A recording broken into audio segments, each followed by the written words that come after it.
It's the Do Not Scratch Your Eyes post-match phone-in on X or Twitter or whatever it's called these days. Well, good evening. Never mind the quality. Never mind the quality of the performance. Feel the points, everybody.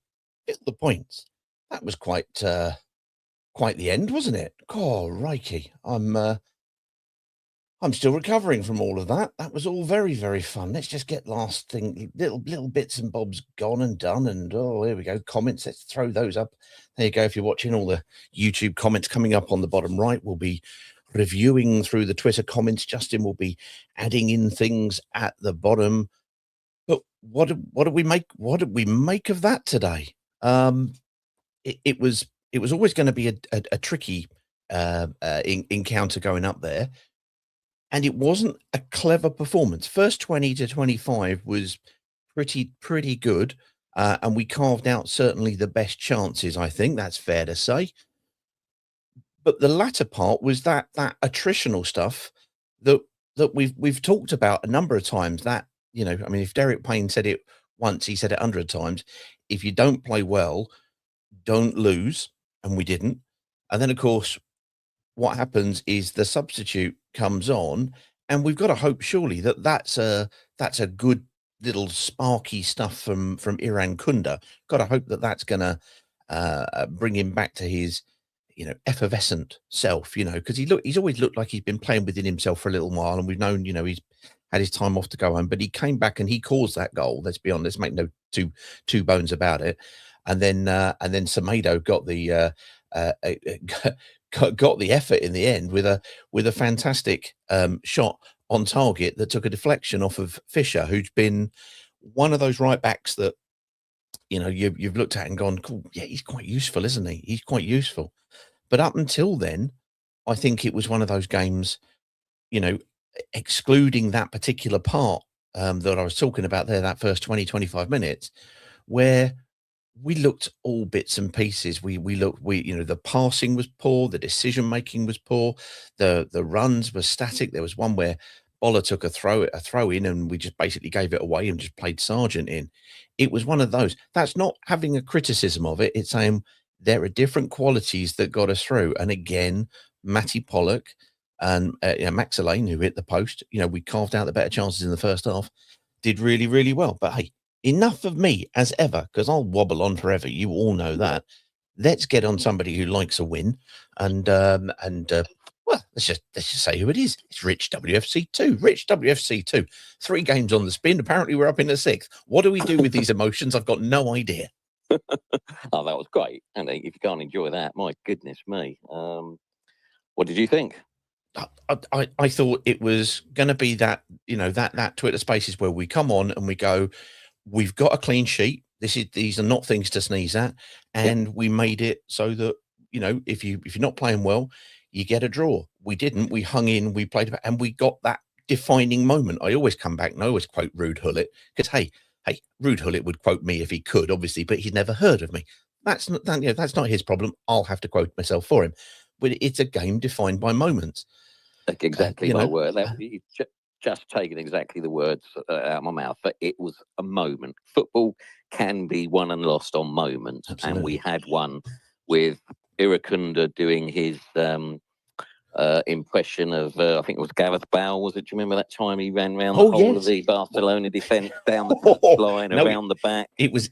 I'm sure it was Inter Milan, but I mean, let's not stop me and Rich getting carried away now for no reason. Let's was carry it on Milan? I can't remember. Doesn't really matter. Let's keep going.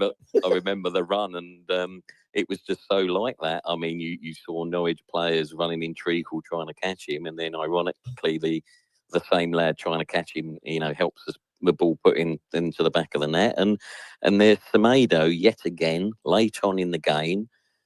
Call it what you like, fluke, instinct, but he did it against the other lot the other night when he got the late equaliser, and then he's whacked one in today. You don't shoot, you don't score, as my old dad used to tell me when I played up front. And there was a lad that the minute he had the ball and he could see the sight of goal, he shot.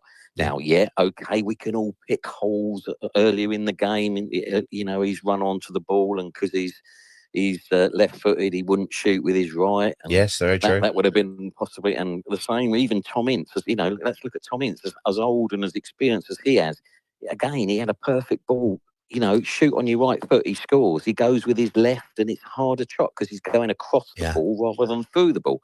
You know, we can pick moments, but it doesn't matter. We have just played, 3 games in 7 days? They've not one of those games on paper was easy. You know, Stoke City at home are ugly, horrible, strong side. I mean, Leicester City, whatever we want to say, were in the Premiership last year, and we went to their patch. And we've gone to a rejuvenated Norwich, and it is a rejuvenated Norwich. He's got them going. And, you know, and we've gone practically the same team. I mean, they're blowing out their asses at the end. We're running on empty. Yes. And we'll come back to that in a minute. Okay. But you have to stand there and applaud. And I jumped out of my seat like anyone. I mean, I was agreeing with Derek Payne, as you always say, if you can't win, don't lose. Yeah. But you just had that feeling. And I just felt that if we could just get a shot away. And I do love to watch how managers and things, and full credit to Javi today, because he's, you know, it wasn't an easy decision to take Loser off. It wouldn't have been, but he didn't think about that. He's brought on Mendy, and Mendy was terrific. He was great. He did not give the ball away once. He controlled. I mean, you know, the guy's got experience, you know, and we see in it, and it does baffle you why he's not had more minutes. Yeah. And he was terrific when he came on, and we. As it said, Norwich went 2 up front, and it gave us the midfield back. And Cipriano was struggling a bit, but again, he kept going, and he's getting there. He's struggling a little bit in places, and people will criticise him. But I'll say again, why he's doing the dirty stuff. He's allowing people like Loser and that to play. Absolutely. And then you look to the bench to what can come on and change it. And Irakunda's come on and had that moment. Semedo's had that moment. Both subs that have come on and made a difference. And Norwich, and this is what I love to look about how coaches deal with things. You know, in your head as a coach, that Watford have this thing about John Sargent. And Josh, again, you see, and you see why tonight. He had a really, really strong game. You don't take him off in my book. You just let him run himself to the ground, because Watford are frightened of him all the game. There's no question about it. We all are sitting on our sofas or sitting in the stands. Get Josh Sargent off that pitch. And when he went off, the biggest sigh of relief I had when he went off, because even though I knew they were bringing another forward on, he's not Josh Sargent. And that basically psychologically gave us a little bit of an edge. I really believe it. And full credit to the team again tonight and the defence. You know, it's an all-English defence, as someone told me in the week, and it's absolutely true. You know, with even Selvik, who, you know, as everybody knows, every Norwegian speaks fluent English. You know, we've got a back five, but we've got a back 5 there that are all English speaking and are working and communicating. Now, it's great to watch, and we kept going. And of course, it wasn't a great performance, and any idiot, even me, can sit here and pull that apart tonight and say, "Oh God, after half hour to go, we were dreadful. It wasn't a great second half. We lost control." Of course, that's all there. I don't give a toss tonight. We've gone away from home and won on a difficult evening. You know, 3 games in. You know, they're running on empty. We're playing the same team, which no other club has done against us so far.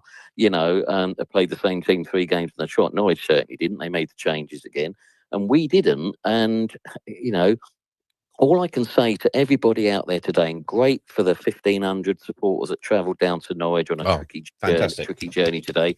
We heard you loud and clear. And all I say to everybody out here, if you're a season ticket holder and not going to the games, or give your season tickets to somebody else to go to the games, New Year's Day, if that team don't deserve, you know, a bloody good attendance, you know, I'd love to say full house, but a bloody good attendance on New Year's Day, if we can't turn out and give the team some support after those 3 results, you really ought to look at yourself and have a go. So I'll leave it at that. I'm not going to criticise supporters. I'm just saying to you, if you can't go yourself, find somebody that's a Watford fan and give them your ticket, and get to that ground on Thursday and let's give them a go at home. And just imagine if we can pinch another one. And we owe Birmingham one after the last few weeks. True indeed. And then finally, it's entirely up to Watford now. Gino Pozzo's got Duxbury, Gianluca Nani, recruitment team. If you can't now sniff what an opportunity to add a little bit that we need a couple of midfielders, and we still do need a striker. I'm sorry, they're young lads. Lucas struggling a little bit. He's not. They are young lads, and Semedo has got something about him, but he's not somebody that's going to lead the line for 90 minutes. We need some help up front. We need a seasoned somebody that just knows their way around a little bit up there to help out. Get that in. Get a couple of midfielders in to help, and you just never know. It's 5 points off a second, let alone being in a playoff spot now. Now, we can all get excited and heady, but it's enjoyable to see a team that are playing together. And you mentioned about Irakundu and hoping that gives him a little spark. Yeah. I know you laugh and I laugh that he jumps like a salmon. You should have seen him jumping after Semedo when he scored, because he knew the massive part that he played in that goal. And that is what it's all about. It's a game of, 15, 16, 17 players now. It's not a game of 11 players. The substitute bench is so important. If we can get a strong bench, there's talk that Barr might be there or thereabouts. Maybe I was sitting on the bench on Thursday. You get one or two more back or added in. We don't win enough tackles. If you look at the stats at the end of the game and study them, you'll see that Watford and tackles don't happen very often. We need someone in midfield that can really enforce and win some tackles. Mm-hmm. And then other than that, everything else, they're working together. The only thing that's going to catch us out at the moment is the games are coming thick and fast, and we want to play the same team, but we probably can't again on Thursday. So we've got to see what's going to happen. But certainly when you see Mendy tonight, there's hope that there's players there if they're given an opportunity. So I'm going to shut up and let a few others have a go. But it was a wonderful, wonderful evening. I loved every minute of it. I love them type of games because you had to dig it out, you had to graft, and you had to work for it. And they're going to sit in that dressing room and go, yes. And every Watford supporter that went down there tonight is going to practically fly home from Norwich tonight in whatever transport they're on, and they're going to love every minute of it. And we're all going to wake up tomorrow and think, yes. Well, everybody, do not adjust your set. Yes, that really was Rich getting absolutely carried away, and quite right, because, hell, why shouldn't we? Why shouldn't we just enjoy that particular little moment, Rich as ever, getting us off to a flying start? We're going to come to Neil Silverstein, then we're going to go to Paul Holly, then we're coming to Wendover, who I believe is in Las Vegas. That'll be exciting. So we'll see whether or not we can get to him before his wife tells him to go and put money in slot machines. It's happened before. Then we're coming to Caden, then we're coming to Harry Phillips, then we're coming to Rob. Guys, do stay with us. Mr. Silverstein, how you doing? I'm overcoming emotion with Richard's monologue there. It was really quite out of character, but pleasant to listen to. Yeah. Give praise where it's needed or where it's warranted. It wasn't perfect. I don't think anybody can doubt that. I mean, even Vic Bate is saying, here, fully deserved, never in doubt. I would suggest his tongue is firmly in his cheek, because it was something that we deserved, because they didn't score and we did, absolutely. But it was fairly dysfunctional, but it had a certain solidity to it, didn't it?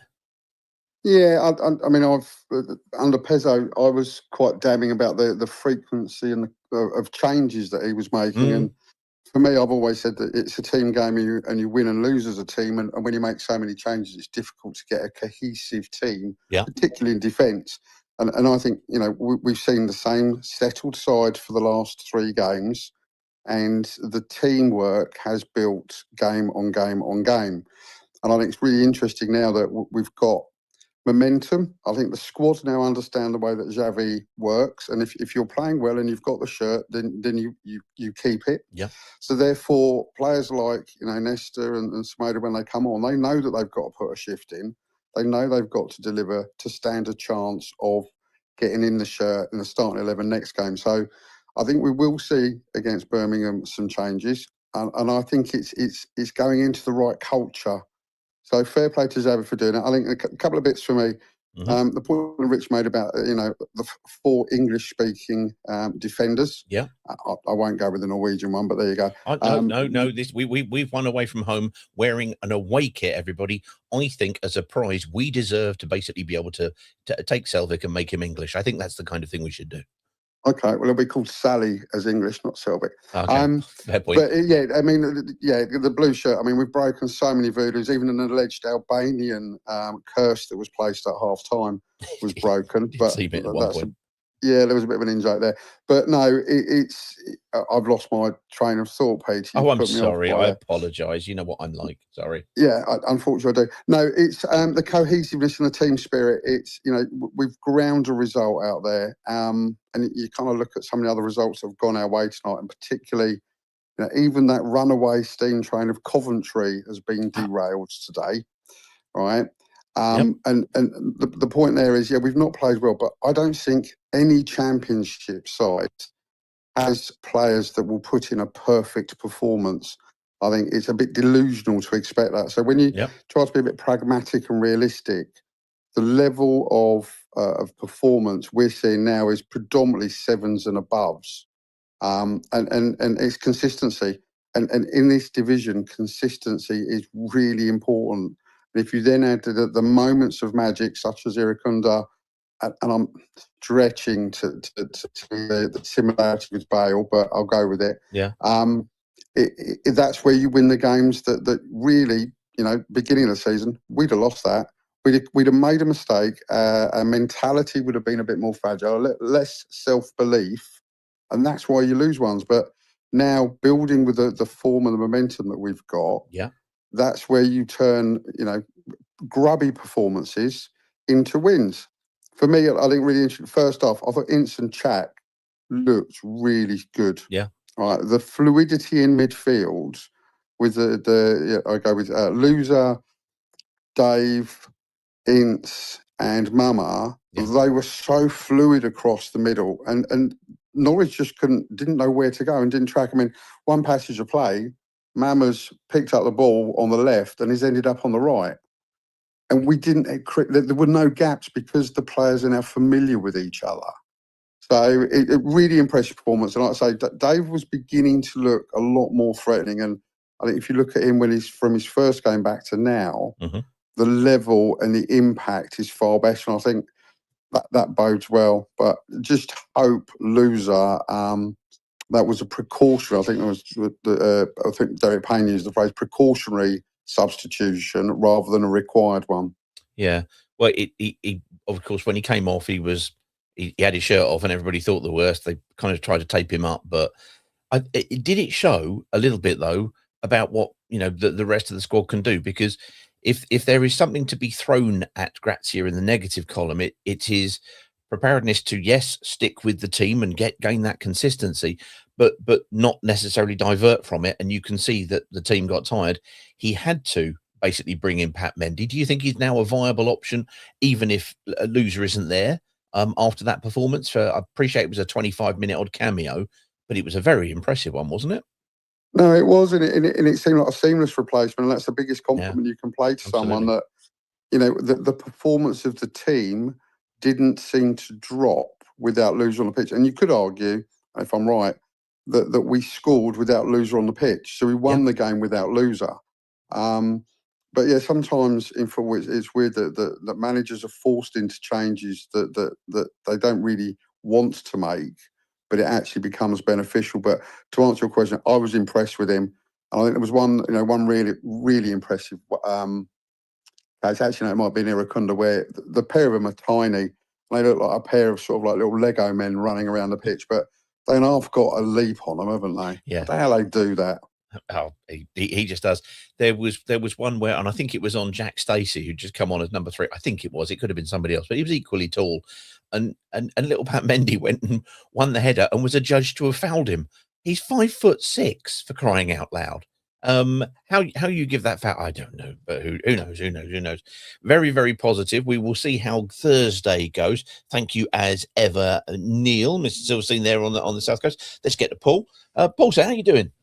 Yeah, I'm very well, Pete. How are you? I'm all right, thank you. We haven't spoken for the last 3 games, and obviously there is a flow of positivity because of getting wins in different ways. A fine performance on Saturday, a different kind of characteristic game, a bit of a smash and grab, bit of a winning ugly. All of those things apply.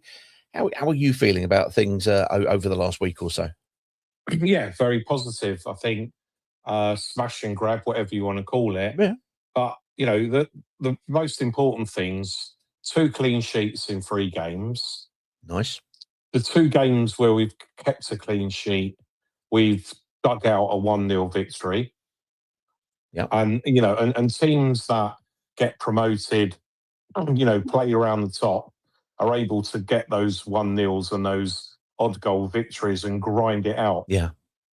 What was really interesting, listening to Arsenal fans complaining that they only won by 1 goal at the weekend, and the wheels could come off their title charge, and it just goes to show how everyone views different scenarios. But for me, a making of a good team is when you are able to get results when you might not have deserved it. And I think the win tonight, even though looking very unlikely in the second half, probably kind of makes up for that late equaliser from Wrexham or not beating Sheffield Wednesday.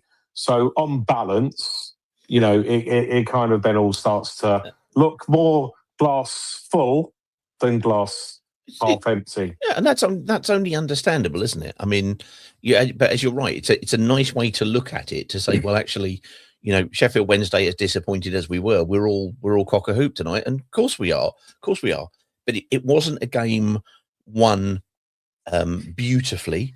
It wasn't a swimming performance. But as you say, you keep a clean sheet, you're going to take something, and if you do manage to get that defining moment of which we spoke earlier on, then you can go home with 3 points, which is fundamentally as valuable as the nice performance game against Leicester, on Boxing Day. So we can enjoy one more in the moment, but once the league table goes up, we'll enjoy them equally, won't we? Because it's the 3 points. Exactly, and the first 25 minutes, just to echo Neil's comments around the fluidity of the midfield and the attacking 3 was magnificent. And had we scored, and we had a couple of opportunities, that would have been validated for that. The way we were playing, and then for some reason we just obviously ran out a bit of steam, and I don't think we were helped with the ball not being able to be held up by K9. And said he'd had the flu or something. But I think if we are going to make some adjustment, then an experienced forward will help. Just someone that can even just hold the ball up and bring Chaksabadze, Mama, Loser, whoever into play. I don't even think we need someone that's got to go and score 20 goals. Just someone that can hold it up and then bring those other players in, because they'll be able to score. So in terms of adjustments, that's definitely an area. I thought Mendy, to echo everyone's point, I thought when he was Loser went off, I thought, well, this is really going to be interesting. I thought he was magnificent, and his energy, his movement, and again echoing what Neil said, you didn't see any decline in the performance. In fact, I thought he brought a new energy. So the substitutes, what Aaron Kunda did, he basically won us the game. Yeah, with absolutely. that move. I mean, the centre half was dragged out.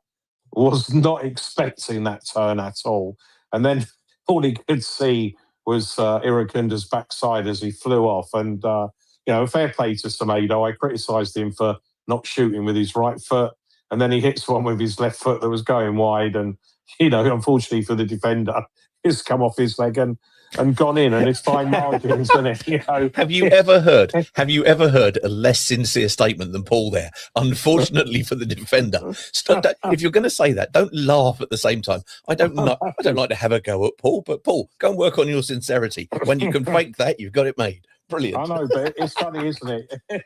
It's funny because that fine margin again, where it ends up obviously winning you the game. So great 3 victories. Starting to see the making of something now. So Mr. Wendover, now I can see something. I couldn't when you could, but I can now. I think if we can go and get an experienced guy up front that can hold the ball up and one or two other tweaks, then yeah, we can have a real go at this. I think we've got to look at the Championship for what it is. It's a roller coaster. You know, the price of your stocks can go up as well as down. At this moment in time, we are cock-a-hoop. So let's enjoy it, because let's face it, we have wallowed in some pretty stinky shit at some points, haven't we? You know, in terms of some results that have stunk out the place, some performances that haven't. We saw something different today. We saw a team and a cohesion that let us win the game in adversity. We weren't playing well. It wasn't a great performance. We have won ugly, as comments have been made, and I think those are absolutely superb comments and absolutely accurate. But that's something that we can enjoy. Stay in the game, see what we can do, and take it away from there. Thank you very much indeed, Paul. Lovely stuff. Let's go across to Wendover. Let's go across to our Las Vegas correspondent, Greg. Greg, you're going to have to go to Las Vegas more often to win away games in the away kit. That's clearly the thing. Quite possibly. Yeah. Yeah, that was brilliant, wasn't it? That was brilliant. Really, you know, I thought Norwich came at us, were the better side for most of the second half. Performance-wise, undoubtedly. Yeah, performance-wise. I thought we had that period in the first half where, you know, we went close and, you know, another of a couple of close shaves. Yeah. But you asked me on Saturday where I thought Jack was. Oh, yeah. And I gave you the 45, 55. Yeah. I think he's in the 90s now. Ooh. And, you know, I've been critical in the past of some, you only watch it on the screen. But no, people are quite right, actually. You see different things You do. You see different things in watching a game live, and you see different things watching it on a screen, which I have done today. One thing I think Chat gives us with his one-touch passes, he gives us that ability of moving the ball quicker in the midfield. Yeah. And that opens things up so much, so easier. When you're not dwelling on the ball, you know, Musa Sissoko style. I thought, you know, he's really getting there. I think somebody else has called out Ince as well. I thought Ince was fantastic tonight. Not, you know, he was tucking into midfield as well to help us with numbers there. You know, I thought he was magnificent. I thought he was unlucky with that ball that was played forward, and he took it on his chest, turned it round, and the problem was, and you only saw it from the angle from behind the goal, talking about seeing different things when you're there, or, you know, different angles. But he hadn't quite brought it round enough to really hit it with his left. So it was really set for his right, but he hit it with his left, which is why it went askew. It was still, you know, one of two of the best chances, the other being obviously Max Alain hitting the post of that first half. But it's more the characteristics of that second half performance, I think, that will probably be setting us up, if it is going to continue being positive, because of course everybody's on the uppers, 3 wins, who wouldn't be, right? But it's that ability to suffer together is the phrase that they always use, isn't it? Defend well, Pollock, Elaine, that sort of stuff that's going to see us have a platform to move forward, isn't it? Peter, is there a better defensive centre back? I'm not talking with the ball, but he's not bad with his right peg. No. But is there a better nuts and bolts centre back in the Championship than Matty Pollock at the moment? I don't think there is. You know, for years we've lauded that beast at Millwall because we need somebody like that. Well, we've got somebody like that now, and we've got somebody like that that's actually better than him. He in this run, he's been magnificent. And, you know, I want to say, Paul's quite right, because, you know, he's been WhatsApping me a bit and this, that, and the other, and been disagreeing. And I have said I see something in that. There is something in this team There is something in this team, and we could go a long way. Again, I said to you on Spaces on Saturday, let's not just talk about playoffs. And I mentioned second place to you, and you said, hey, Greg's getting carried away. Not half. Go on. No, do it. Why not? We're 5 points off it, my friend. 5 points. You never know. This team has got... I don't think this team's reached its ceiling yet. I think there's some way to go. And yes, somebody else has said, Mr. Pozzo, look, we could have something. I agree. Some additional bite in midfield. Yeah. Sandy Lovrick, thank you, please, Gino. That's the guy who's, if anybody doesn't know, the guy who's at Udinese was very strongly linked with moving here, and then the Udinese manager made him vice captain, which is apparently a position now, so he stayed, and he's not been played. So you could see Gino going, well, I'll move you here, maybe. That was all politics, wasn't it, Peter? It certainly seemed to be. By the Udinese. He even, had a picture of it, on, it being with his hand being shaken, a handshake. He's the vice captaincy in football means nothing. That was politics, saying to the owner, again, Gino, you're not taking him to your other club. Well, I think he won't have a choice. If Gino still wants to do it in January, I don't think he'll have a choice. Or Leonard Miller. I think Paul Holly said it, experience 9. Yeah, maybe, but the ones we got ain't doing too bad, and we've got Howard Marley getting on in the AFCON. I haven't noticed. I know they drew the first game. After that, I must confess, I have not looked towards the AFCON. There's been Christmas and other games going on. More importantly, I've got some mates actually going out there to watch Morocco. So fair enough. So they'll enjoy that. But no, mate, look, it's there, isn't it, mate? It's there for the taking. Well, there is something building here. Absolutely. Let me just run a couple of comments past you, if I may. First of all, Bold 38 on YouTube. Well done. He said I was going for a Desmond. Never apologise for going for a Desmond. I mean, a Desmond is a fine thing whenever it happens. It's very, very good, and you should enjoy it very, very much. Let me find the other one. Here's a comment. Watford FC 1881. Only downside, loser going off injured. It could actually be a blessing in disguise, although January's a long month. Could be obviously a blessing in disguise in terms of, as you say, maybe bringing Sandy Lovrick or somebody in, perhaps. Jason said, never been so glad to lose a tenner on Josh Sargent. Everybody who made a tenner when, of course, we played them earlier on, that's just changed now. So that's all pretty good. This comment that was made earlier on about Iran Kunda and comparing him to Gareth Bale, which is, let's face it, if we can't get carried away. Wendell Boy says the Iran Kunda's pace was unreal. We need to get more out of him. I think that's a very reasonable point. What do you think the key is going to be to getting Iran Kunda firing again? Getting him in 1-on-1 positions. 1v1, he's deadly. He is deadly. I think with Iran Kunda, you've got to... He's not going to track... Mama tracks back. Vata tracks back. I don't think Iran Kunda's ever going to be a big tracker backer. As far as that's a new word, but I like it very much.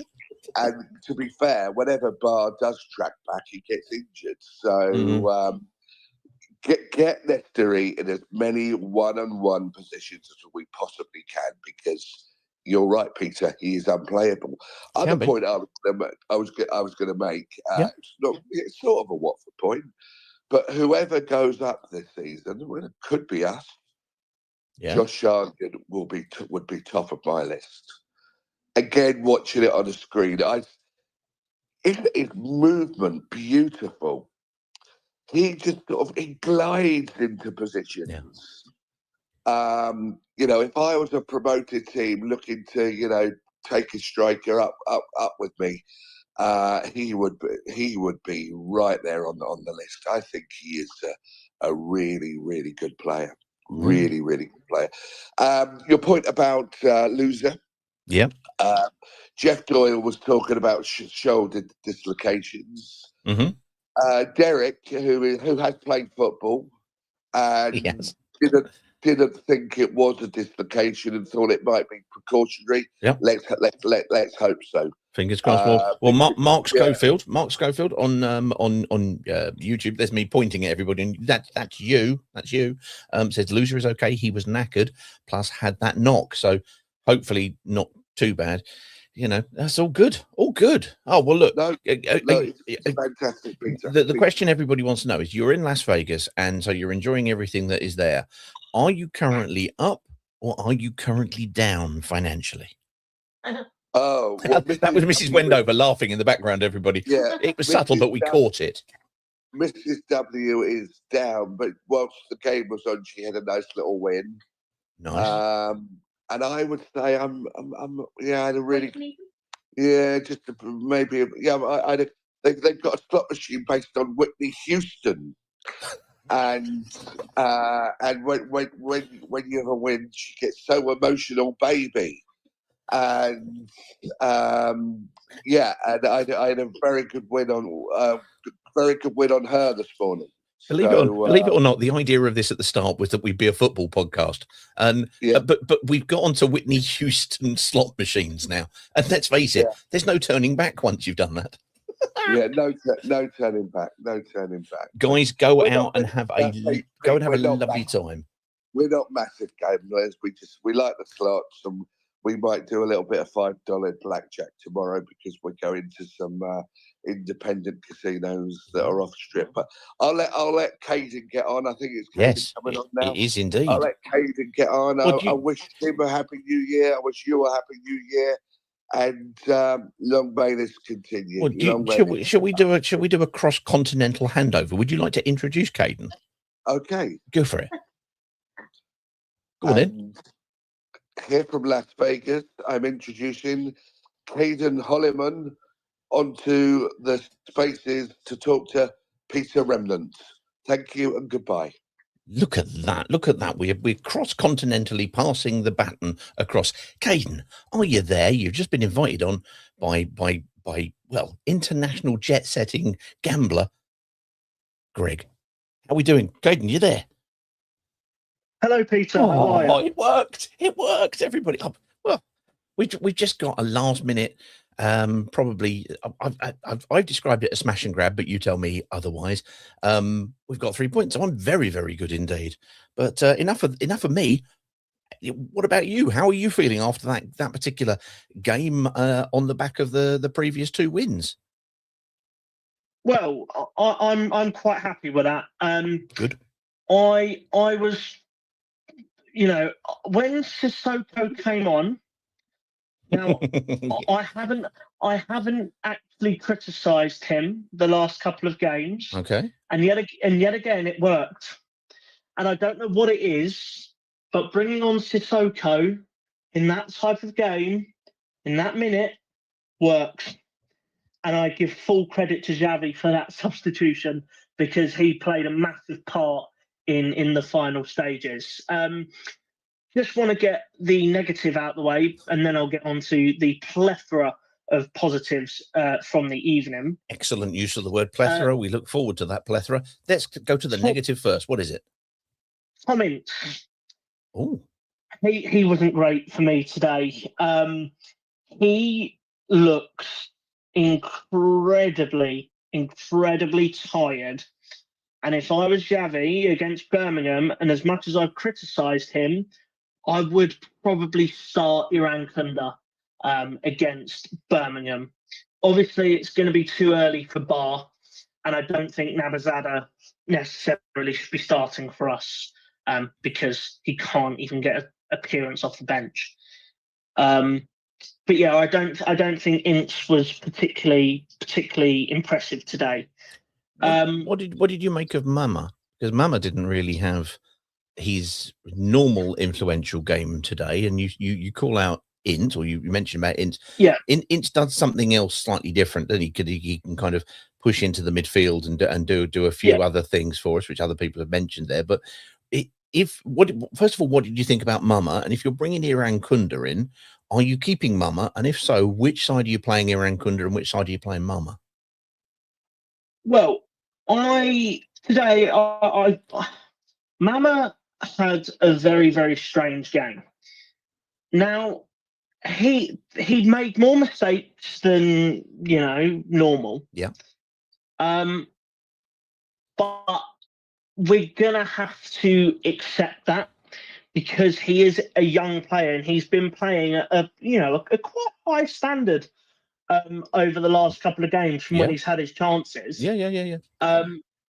So I think we're gonna have to let him off for tonight. My massive gripe with Mama is his decision making. His decision making needs a lot of work, but he's a young player, so it's expected. There's just certain situations, as I said a couple of weeks ago, there's certain situations where he'll get in, but he just doesn't make the right pass, and it ends up just going back to the opposition, and then we're back to square one again, trying to defend from the front. Okay.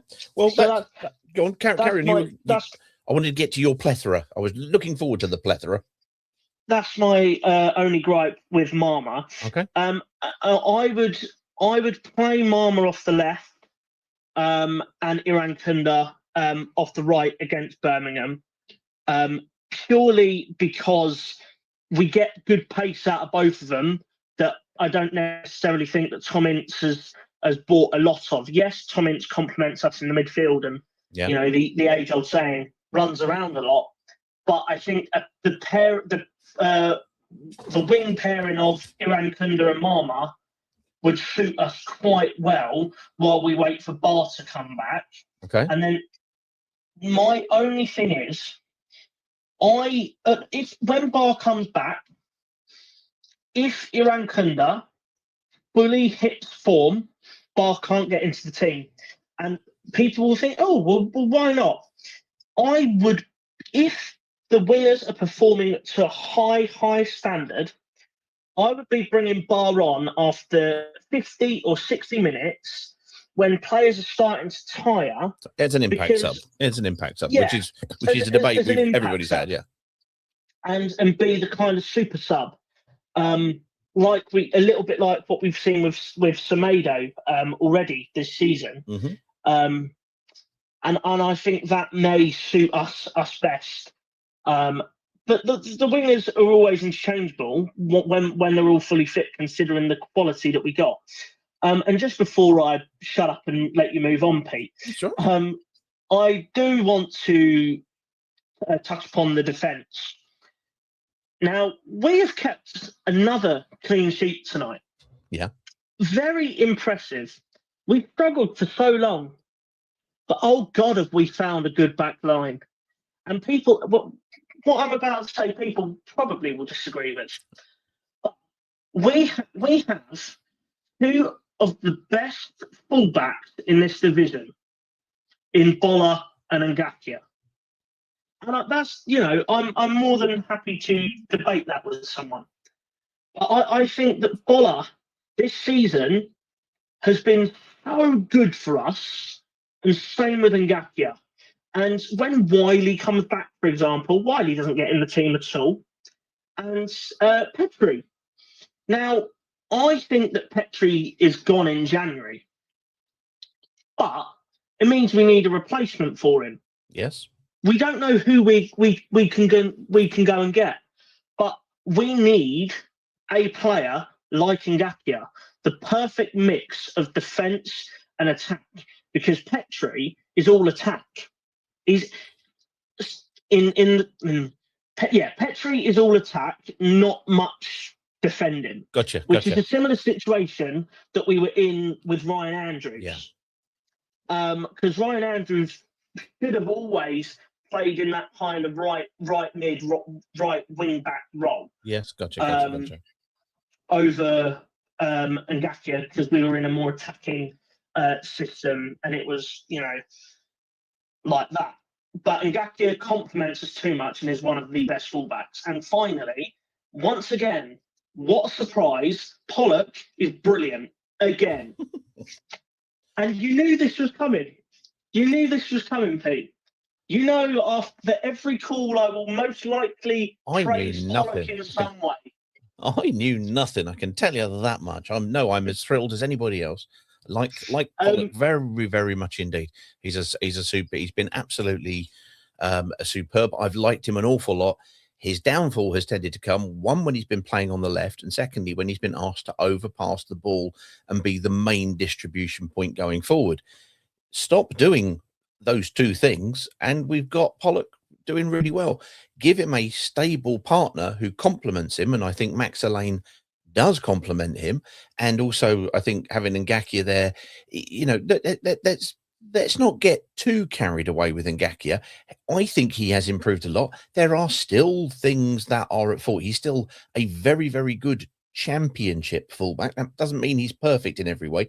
It means there's something there. But the thing is, Matty Pollock deals with those things on the right extremely well. You know, if he's caught upfield, he'll come across cover and deal with the ball. And that level of consistency of selection has led to a consistency of performance, not just in Pollock, but in that back line, as we've spoken, which is excellent. Thank you very much indeed, Caden. Got to crack on because we've got people waiting. Harry, I'll come to you back in a minute. I put you in, but for some reason it fell out. But let's go to Robert and find out how Robert is. There was a very, very, very good comment earlier on, which I'm looking for, and I will find and bring it back. But in the meantime, Robert, are you there? Hi. How Can you hear me? I can hear you loud and clear. Where are you, sir? Are you travelling, or are you? Did you watch the game at home? No, at home, and I didn't watch it because well, you couldn't see it, could you? No. Well, no. Fortunately, I live basically in just 3 miles outside of Bratislava, in a tiny place called Croxley Green. Only people from Slovenia will know this, so I was able to watch it. But yes, no.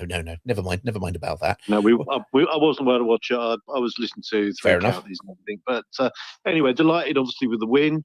3 on the trot. Yep. You know, we really are going places at the moment. But the main point I want to see is a bit of a kickback to Richard WFC. Yep, right. Far away. A few weeks ago, Richard was very critical of Mr. Pollock, and I couldn't believe it because Pollock, to me, is number 1 on the team sheet. He is the epitome of the team. He comes in front of loser as far as I'm concerned. And he was quite critical, talking about his lack of distribution and everything. Well, that's secondary to me. Pollock gets that ball out of the area. He heads it. He leads that team. He is perfect. And I couldn't believe when Richard was sort of criticising him. So he needs to eat a little bit of humble pie now when you see how well that guy's doing. Not only is he sorting out defence, he's also probably our most lethal striker at the moment. So that's true. You know, up front, he's so dangerous. So I just wanted to make that point because when Richard was rather critical a few weeks ago, I thought I like Richard, listening to Richard. You know, I like him, but I thought on Pollock, you've got this all wrong. Fair enough. look. The whole point is that this is a melting pot of everybody's thoughts.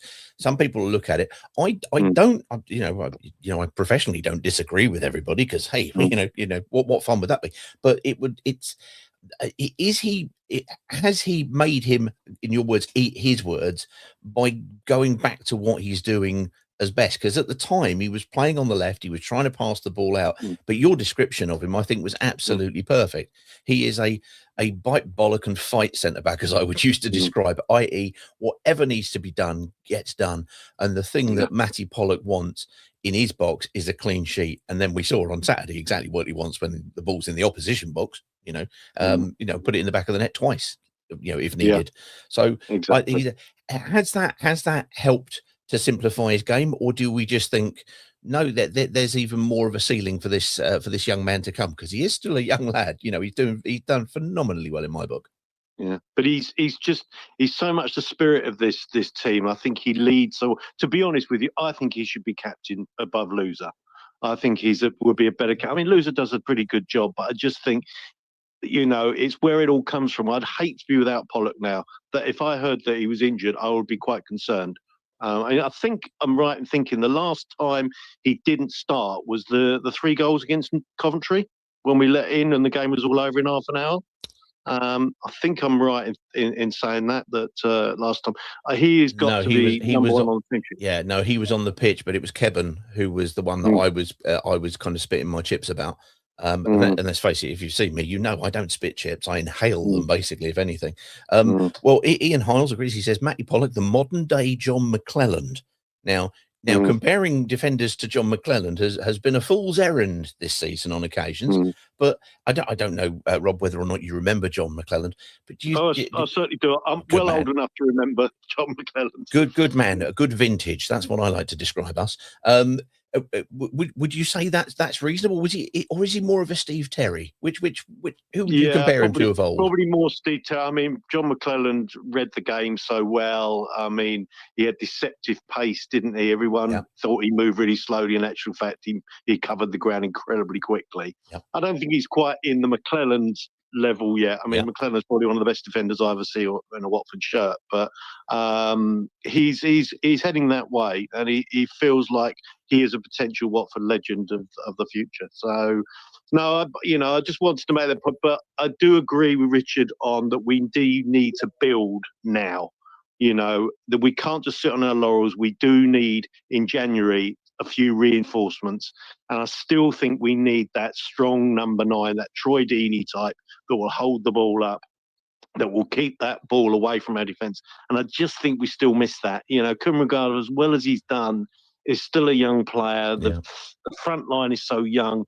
We just need a bit more experience. I definitely hope that Gino is looking at another, and his recruitment team, a few more positions, a little bit more in midfield. We certainly don't need more defenders, but in midfield and up front, I think we need a couple of additions if we really want to be serious promotion contenders. Lovely stuff. Well, Robert, look, if you agree or you disagree with Rich or anybody else at any point, sir, it's a fantastic call. Do feel free to hit the request button, come on and become one of our regulars. Everybody is invited to say what they think, because let's be honest, you and I can sit down and we can just sit here and chat about John McClelland. And then when you turn around about the forwards, I can ask, do you want him to be more Ross Jenkins or more Paul Furlong? And whilst many people, including Caden, will go, who are these people of whom they're talking? We'll know, and that's what counts. Yeah, no, I regularly listen. I can't always contribute when I'm coming home. I live quite a long way from the ground. I live up in Northampton, I'm not exactly. So I'm a fair distance. I'm normally travelling on the M1, and so I always listen in, but I'm not always able to contribute. Obviously, I'm at home tonight, so I've been it's a bit easier for me to join in. But I'm always listening, and it's a great. It's great to listen to everybody. Well, it's our treat that you were able to join with us tonight, and a great call in there, Rob. Thank you very much indeed. Lovely stuff. I like this. There's Rob from based up in Northampton. Now, don't forget, everybody who travelled up there today, magnificent, because on the TV we could hear Watford singing far louder than you could hear anything from Norwich, truthfully. And it wasn't like we were leading for, for 95 minutes. Oh, no. There was traffic works on the A1. There was a road closure due to an incident yesterday for a long period.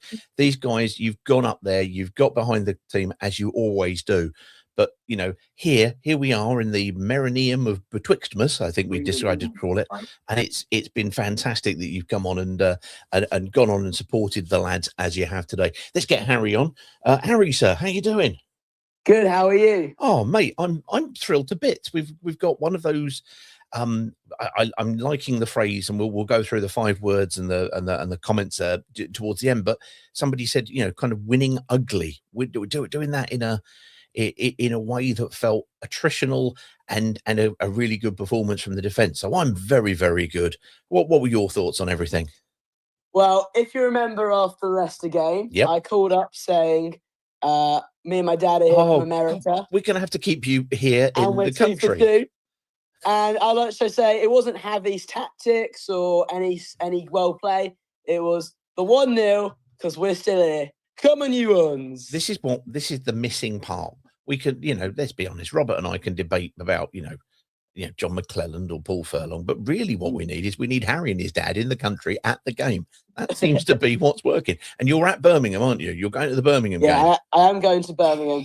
So let's see. I'm not going to jinx anything at the moment, but we're right now staying at the hotel next to the Norwich Stadium.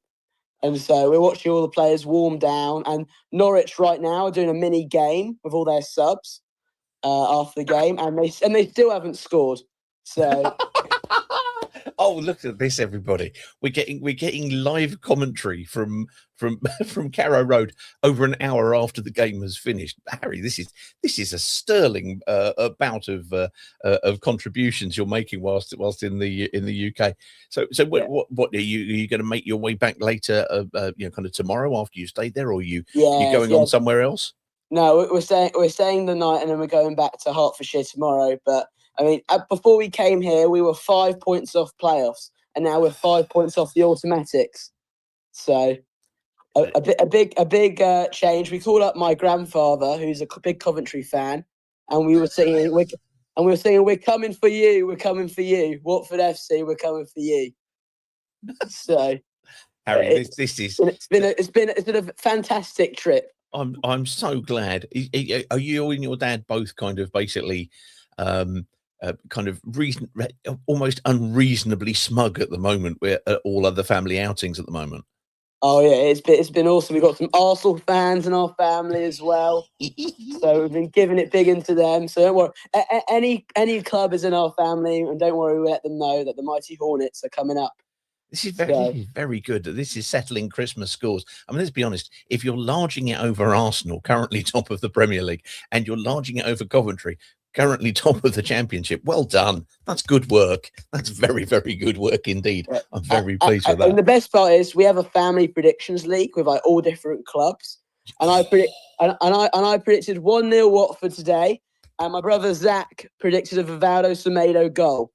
Oh my God! So and he's here too. We brought him and my cousin Oliver along too, all Watford fans. Is your surname Nostradamus? I mean, that's an amazing level of prediction for Semedo. Yeah, and I forgot about it. Oliver said there was a last minute winner in the feeling. My dad said, "Oh, I love it for 3-0, easy ride," and when that's not happening, so my cousin Oliver went, "Oh, it's gonna be a last minute," and Vivaldo Semedo, indestructible. Give us the beauty. It was absolutely amazing. This is very possibly the most smug family, kind of coming back to. In that case, look, Harry and crew there, I'm going to make you the official appointer of the man of the match. You've been there. You're still there. You're still watching football in Carrow Road. Just update. They still haven't scored. They still haven't scored. That's good to know. Who are you going to be giving man of the match to? I'm stuck in between Irankunda and Pollock. Irankunda for his move, but I have to give it to Matty Pollock. He's on every ball. He was insane today as he was every other day. I mean, John. I don't really know who John McLennan is, but I do know who I do know who Jada Merritt is, and he plays a lot like him. Nice. That's a good one. That's my comparison today. That is Jada Merritt from memory was on our 05-06 promotion squad. Yes. And let's see if Pollock can reflect this season. 20 years on. Look at this. Which makes my dad feel old. Look at this. People might have a go at the younger generations, and I imagine after that comment, Harry's dad will probably be one of them. But look at that. Coming on here with Jada Merritt and John McClellan. This is what we like to see. Guys, have a great one. Give us a shout, and we let us know. Send us a tweet where if we can kind of just get together and have a quick catch up and maybe a pint, obviously with your dad, for the game against Birmingham. Fantastic stuff there. I like that very much indeed. Well, look, we've spoken to English people from America in England. Now we're going to speak to English people in America. Adam, how you doing, sir? I just got back today, actually. Oh, you don't have to do it well, don't you? Crikey. Come home and put the TV on and watch the game, and yeah, we both got shocking colds over Christmas, so that was fun.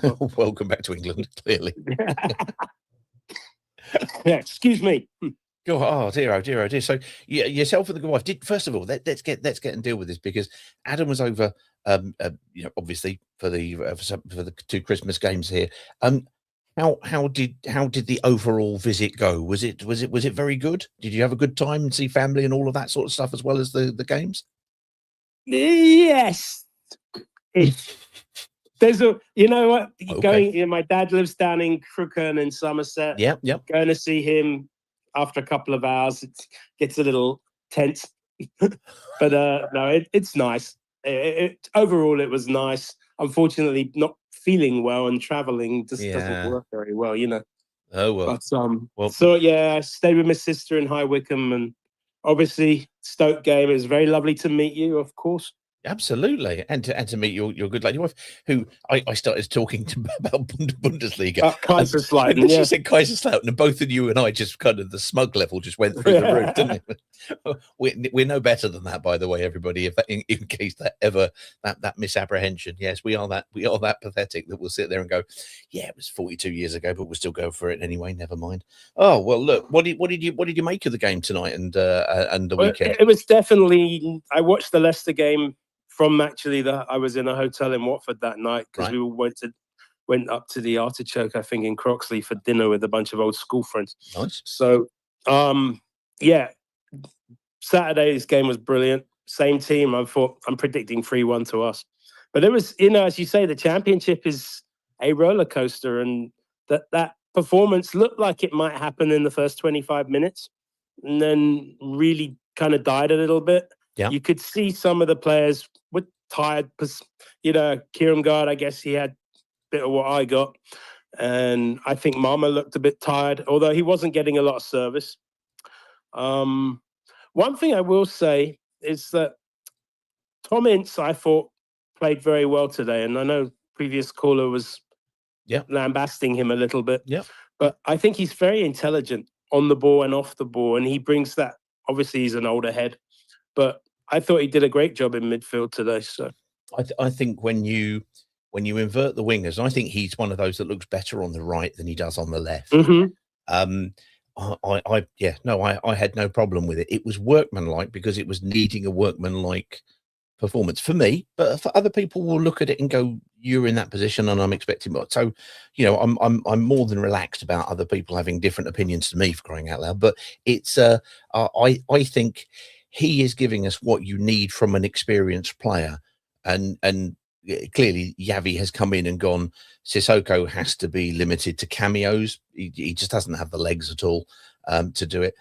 We obviously KMB is actually younger than we think in terms of experience. I think he's only about 26, 27.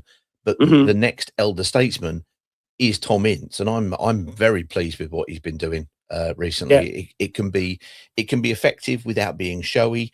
It'd be lovely if he could add, you know, some of those goals that he scored against us. If he kind of started ticking those off, that would be nice. If he could get some of those like tonight. But no, I'm more than content with him. What are your thoughts for the Birmingham game? Because obviously with this, you know, here we are Monday night, and we're going to be, you know, kicking off on Thursday. There's going to be some rotation, I think. You know, is Loser going to be able to start? I don't know. I don't think he dislocated his shoulder. You were watching the same broadcast as me, probably. No, I've dislocated both knees, and I imagine a shoulder pinches a little. Knowing what those are like, he didn't look like he had, but sometimes it can snap out. Well, and snap back in. I was playing in a game a few weeks ago in Florida, and someone did dislocate their shoulder, and I called the ambulance because he threw up. I mean, and he was in absolute agony. So, and someone popped it back in on the field, but it was like, and I looked at Loser's face. Yeah, he was grimacing a little bit, but I think he'll be all right. But whether he's fit enough for Birmingham, he may need a couple of games off. The word pop back in and dislocation, by the way, is very much a misnomer. It takes a lot of strength to push it back in, and it hurts like hell. Someone actually did it on the field. Yeah, because well played. It was. I didn't realize at the time. I was just busy calling the ambulance and trying to direct them into the park where we were playing. There you go. But I thought. Go on. No, I was going to say. So, what were your thoughts about Birmingham? You were saying about kind of rotations. Are there? Did you rate Mendy tonight? Yeah, I was just going to mention Mendy. I thought he looked very useful. I thought so. Running around all over the place and nipping in and tucking in here and there, and looked like a solid addition in midfield, I think. It does also give that intriguing thing that, you know, when we're live on TV and the camera, you know, and they all come out and they all stand up next to each other, and, you know, they're playing whatever daft anthem and the the TV camera pans down. It would be very, very pleasing if we can organise it so that it goes Kieran Gard, Mendy, Hector Cipriano, because the camera work is going to have to do some up and down motion, which I would find very, very pleasing. Talking of up and down, that Norwich centre forward was what, 6'4", and then his hair was about another 4 feet. Oh, absolutely, Makaka. He's going to be a really, really useful player, and at the moment he's in that sort of awkward player stage. They brought him in from Lincoln, and quote unquote they said he's a project. We'll see how he goes, but he's clearly further advanced than they thought he was going to be at this particular stage, because he's done a good job when Josh Sargent has been out for a lot of the games. But they still see him being, get this, they still see him being potentially a winger. He's 6'5". Why are you going to play him on the wing? You know, I know this is my old English football ideal that everybody who's tall should be down the middle. But anyway, yeah, what can you do? What can you do? And let me finally get on to Matty Pollock. What a player.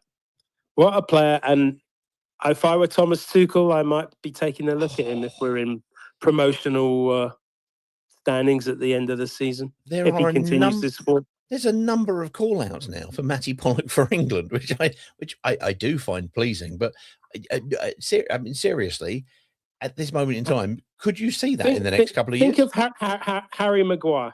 Do you know how great he is in the air? I think Matty Pollock's just as good, potentially. Well, they've got the same style forehead, which is rather large, gets on the end of things and boots it away. I'm very pleased with that. Lovely stuff. Well, so Adam, I'm glad you're back. Enjoy the jet lag once once you get the results out of the way. Obviously, you know, get back, watch the game, and love to the missus. Lovely to meet her, and we will catch you very, very soon. Lovely stuff. There's Adam from the US. Now, we've tried in the past to get John on, and it's not worked. This is John Parslow, and it's gone to Spinning Wheel of Doom. Is it Spinning Wheel of Doom, John, or can you join us? Oh, I can hear you, Peter. Oh, look at this! Look at this! Look at this! This is lovely stuff. We haven't spoken for a little while.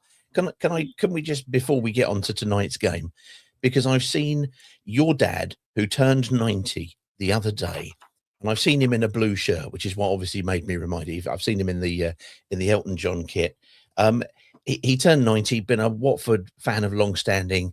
He must have enjoyed tonight and Saturday as well.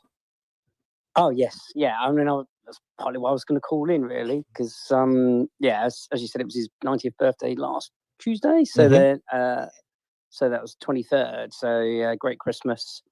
Got him his shirt with also Reg 90 on the back, because he's also called Reg. So got his Elton John shirt with Reg Dwight, and and a big shout out to Mr. Pete Fincham, of course, because he got in some brilliant videos from Alec Chamberlain, Tommy Smith, Sir Nigel, and Luther.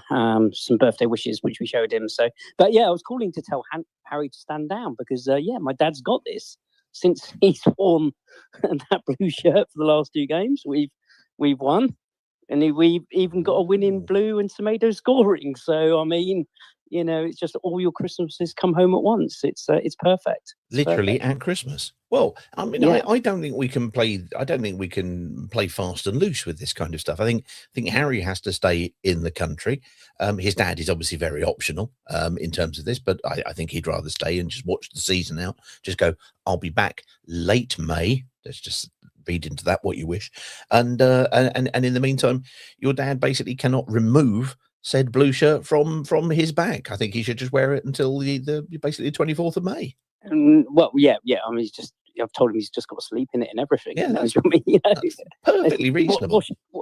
Yeah, no need to wash or anything like that. You know, just don't worry about it. I think so. It's all very good. It's all very good. Yeah, I do have a dilemma though. I do have a bit of a. What is the dilemma? Yeah. So my wife's Christmas present to me was tickets to go to see The Vampire, which is a new musical, and it's in London. And of all the days, the whole year, she's managed to book it for May the 2nd for a matinee performance. Now, I'll say we're looking up in a minute, but the problem I've got is on current trajectory, that's going to be our championship decider, Coventry City, for the last game versus Coventry. So, can I possibly get to the game and then still get across to the musical which is a 12:30 kickoff, and then get to the matinee at 2:30. I don't know what I'm going to do. I think divorce is on the cards. Well, which theatre in London is it? Oh God, I'm not sure. I think it might be the Savoy. I think I can't remember now, but yeah, something like that. Oh, dear. But yeah, no, it's a push. I think it's.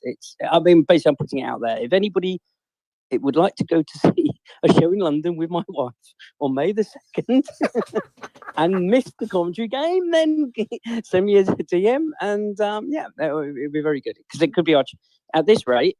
I mean, I think Wendover's talking about second. I think Coventry's form is starting to slip. If you look at the form table over the last 5 games, and yeah, this could be quite interesting because I think Ipswich are going to be up there anyway. I've always said that. So yeah, it's all looking good. It was good. I think tonight, just bring it back to some sensibility. Yep. I think tonight, I mean, it was again a really good performance, and I think the main thing is tiredness. Yeah, I think actually both sides started to look tired. Right. I mean, there was a bit just about 15 minutes to go. And there was a passage of play on both sides where loose passes, just wasn't going. And we just stepped up that little bit more.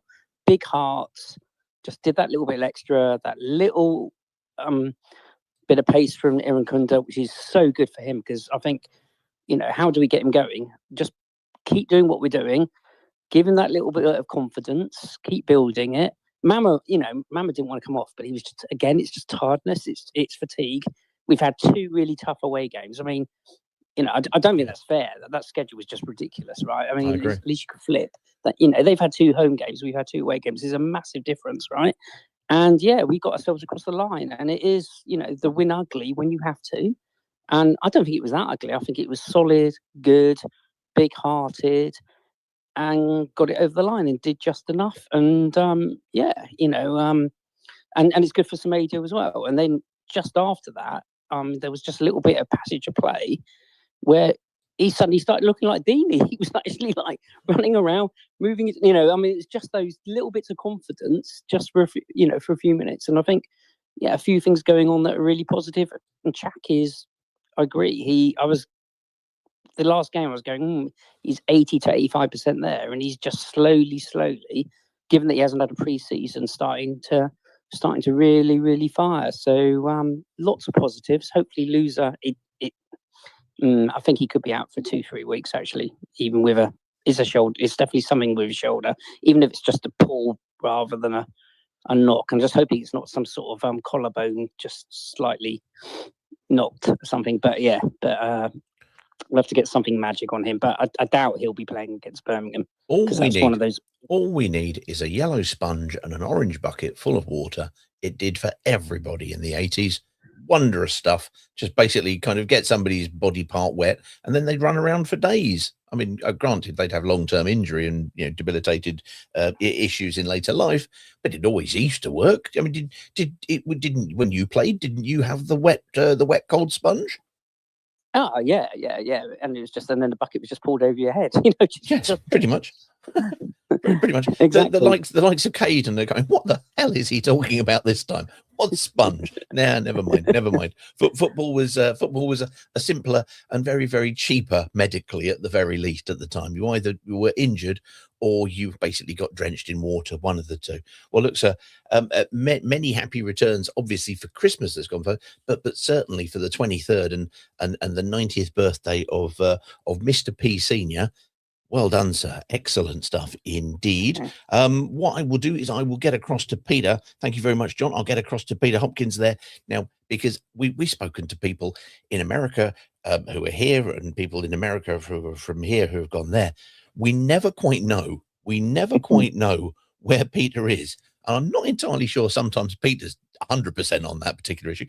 Peter, first of all, whereabouts are you? How are you? Did you have a good Christmas? And we've just won 3 games. Discuss.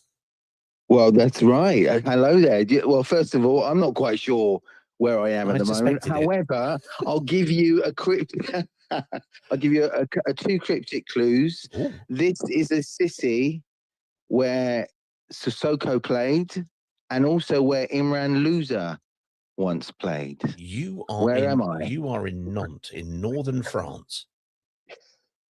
Bingo. Ka-ching. Look at that, everybody.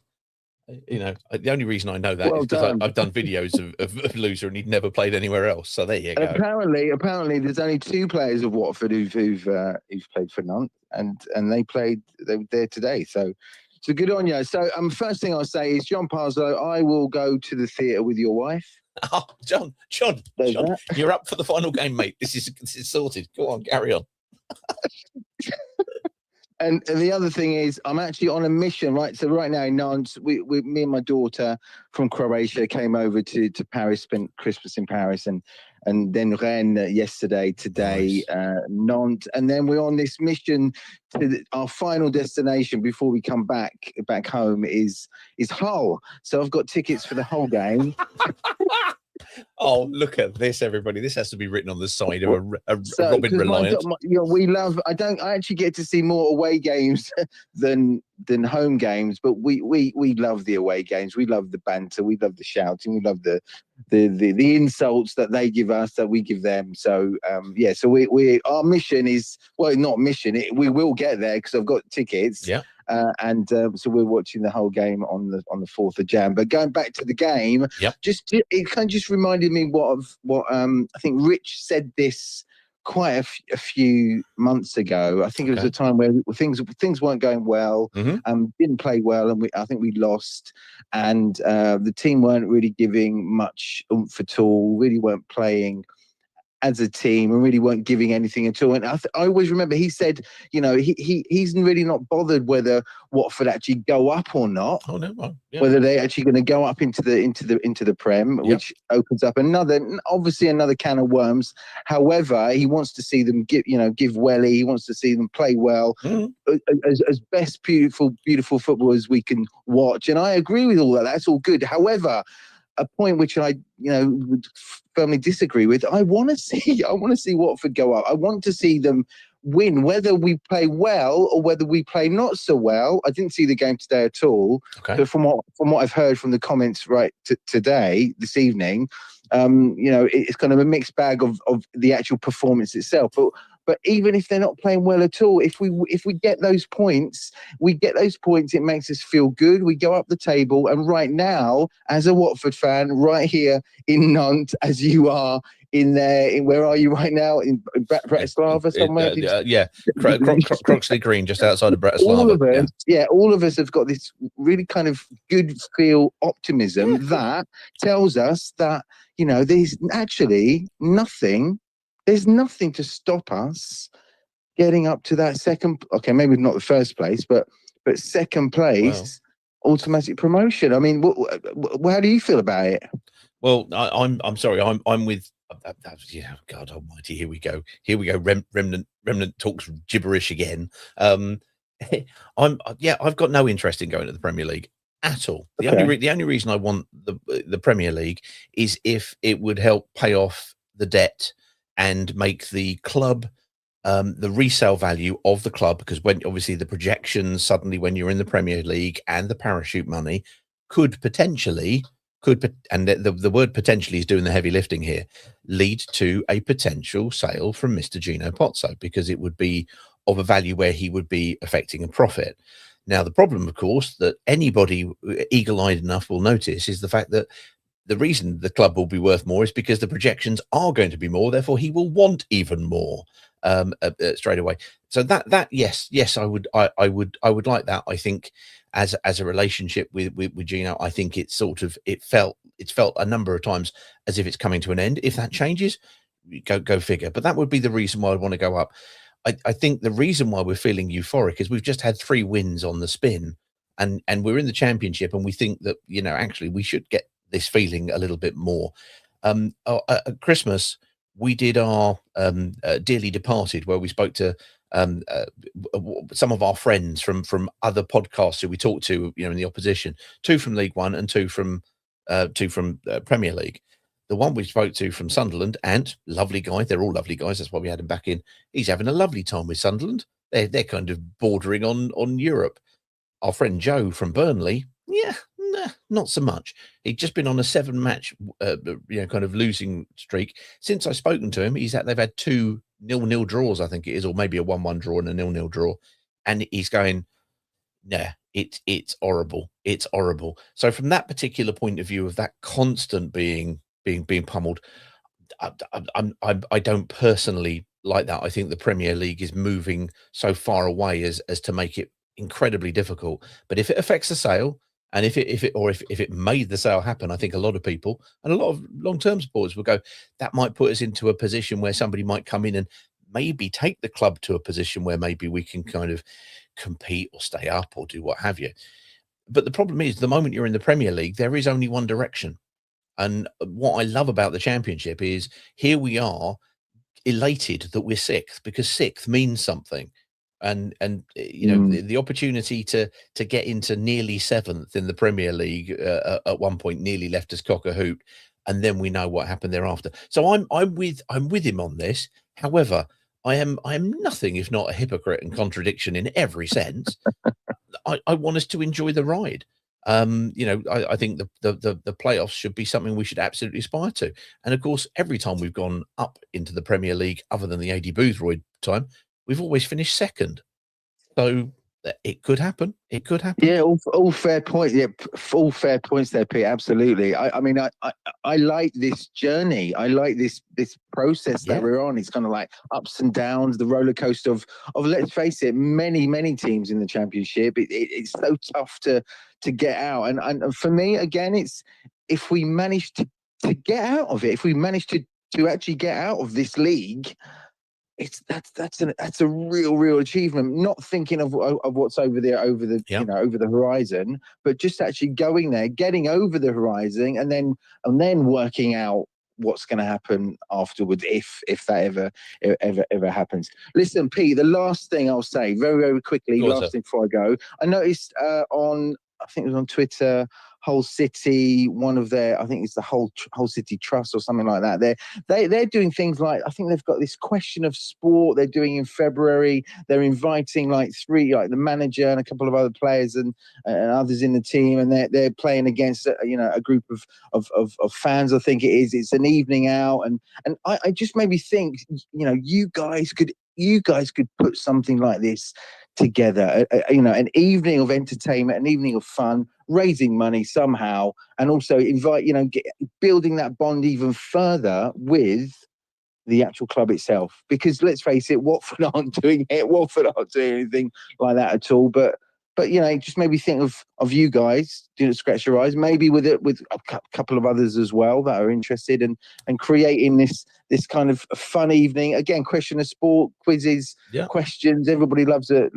As we've proven tonight, answering a fantastic question we started with. Everyone loves to answer questions and quizzes, certainly with Watford as well. So maybe something to think about. Well, two years ago in the summer, I think it was 2 years ago, was it? Maybe a year ago, I can't remember now. Time is kind of morphing all over the place. We had what we called the Big Night Out, which we did at the Pump House Theatre in the Lower High Street. And we did it to raise money for the Pump House and their Raise the Roof campaign. And we had we did do we did lots of things. The thing went on far too late because we were having far too good a time, unlike the audience, obviously. And we did do Mastermind, which had Nigel Gibbs, Tommy Mooney, and Carlos. Nigel Gibbs' specialised subject was the life and career of Nigel Gibbs. The life and career of Tommy Mooney was selected for Tommy Mooney, and Carl got given his it was elected to him rather, was questions that he'd previously got wrong in the World versus Carl game show. So he'd already heard all of these, and he came last. So we just do silly shit basically most of the time and just have a good time with it. But no, we love your silly shit, mate. I certainly do. Well, we have talked in the past, but unfortunately, that is no longer likely to take place. Unfortunately, at this moment in time, but hopefully, as things move forward, things might happen. Who knows? We will see. But lovely stuff, Peter, sir. Enjoy Nantes. Don't mention Moji Bayat. They don't like him very much there. He's thought of there in the same way as he is here, and that's not good. That's not good. Well, look, lovely stuff. Thank you very much, Peter. Let's get through some of these. I've been putting them up on screen, but let's go through some of them if we can. The quick YouTubes, then we're going to get on to the 5 words and the long forms. But look, if you've got to get up tomorrow, hey, this will all be coming out on a podcast. So if you want to hear it, then you can listen to that if you want to. So you have our permission to bugger off and go to sleep like sensible people. But if you want to stay, here we go. Brown Electron says 2 positives. Josh Sargent didn't score and we won. Get in. I like that very much. Philip Crouch 128 says, don't care how we win. A win is a win. Up to 6th and only 5 points off 2nd. Pollock and Elaine outstanding. Again, they really are a partnership, aren't they? Watford FC 1881. Wow. Just wow, we're flying. Lovely stuff. Smash and grab, said Sean Robbo. Pollock should be a next captain when loser inevitably goes. Other people have said that as well, but you were the first one in there, Sean. You were saying that earlier on. Now, this is the message that I've been referring to, but not being able to find. Dave doesn't know 5481 says, winning and winning ugly. That's what we needed and deserve. Garcia in. Who is this Garcia of whom you speak, Dave? I do not know the man, but I think he means Grazia. Yay, says OJ. Hey, hello, OJ. Hope you're good. That is a superb win. What a last 3 games you own, says HJ 2025. OJ's back again. He said, Watford is going to be a difficult team to beat. And now a clean sheet. Away. I know. And we didn't even factor in the fact that we were wearing blue for a change. He also says 5 points up to 2nd. A lot of people noticing that one. Ian Hile says, nice one, Watford. We've certainly sneaked into the playoffs quietly under the radar. I think under the radar is the best place to be, surely. The Iran Kunda pace was unreal, says Wendell Boy. We need to get more out of him. And that's what maybe, do we need to get him in on one-on-ones? There's, which is what Greg said. There are other opinions coming up on this, which I also thought was very good. Semedo does have the neck of getting important key goals, says HJ. Gareth Reynolds says, finally a win in a shirt that isn't yellow. I know, I was seeing it. I think it was Rio Wolf. I think it was Rio, but if it's somebody else, I apologise. It was something like 643 days since we'd won, not in any form of away kit away. CRD darts, play Iran Kunda more. There you go. That's what he says. Watford 1881 says, wow, just wow, we're flying. First season double of the season. Yes, absolutely. And it's the first opportunity for a double, isn't it? Because that's the first team we've played for a second time. A double. Those are really nice. Blue shirt, Hoodoo smashed. Lovely it. Who's this Josh Sargent fella? There's officially only one team in yellow. Iran Kunda, a game changer, he says. OJ says, I got confident when they took Sargent off. I didn't get confident, but then again, as we've said earlier on, I know nothing and I'm a hypocrite. So that's one of the benefits. Jason says, never been so glad to lose a tenner on Josh Sargent. Jason, your sacrifice is appreciated. Thank you. Philip's back again. He says, at the end of the day, it's a results business and we won, so enjoy it. We should go for Sargent in January, says Wendell Boy. I like this. That's fighting talk. I like that very much indeed. Let's have a look. Where are we? Only downside, loser going injured. It could actually be a blessing in disguise, although January's a long month, says Watford 1881. Why have I gone all blurry on the screen? There we go. There we are. Never mind. We'll get that done. OJ says 3 wins on the bounce. This Watford anno 2026, anno Domini, possibly. Bio couldn't even lace up Semedo's boot, says Watford 1881. He's liking him. Semedo's a funny one because he's on such a learning curve because he's still very young. I think he's 20. We forget that Mamadou Doumbia is only 19. He's doing tremendously well as well. So, we can't be too snooty about what we've got. So that's good. Right, let's go to 2-2 and 1-0 away in blue now. Is it Elton Magic? I'm not sure about that. Matty Pollock, again, man of the match, says Hornet 1066. Sean's back again. He says, take the 3 points and run. Not enough players making good decisions or taking risks when it counts. I don't think it was a good performance. I really don't think it was no, wrong. It wasn't a good, cohesive, fluid performance for much of the game. After that first 20, 25 minutes, I think it got away. But I agree with what John's comment was. It looked like tiredness because, and the moment we got, especially for me, Mendy coming on, you got a little bit more energy in the middle. That led to us getting the ball a little bit more often. Iran Kunda's energy, getting down the line, Semedo getting the goal, These are subs. Use them. Use them. How wonderful life is when we play in blue, says Melanie. Mashing up Elton John all over the place, I would suggest there. Norwich couldn't even throw the baby's potty at us, let alone the kitchen sink. I love Ickle Mandy, says Watford FC. Don't even know what that last bit means, but I'm very glad for you. Bald38 says all the Yavi doubters. Which I presume is like a version of All the Young Dudes by Mott the Hoople, or it might not be. OJ says Watford #1 on the last form table with 4, 2, and 0. 4 wins, 2 draws, no defeats, 1 point in front of Ipswich. Yep, I saw the 5-game one before that. I hadn't had a chance to take a look at it, but yes, 6-game form run. We're top. We're doing all right. We're doing all right. We just need to keep it going. We don't need to kind of, what's the phrase I'm looking for? Get too carried away with it. Even I'm going on New Year's Day, says Melly. Lovely stuff. Do get and see us at the either in the bunker or the family zone or wherever.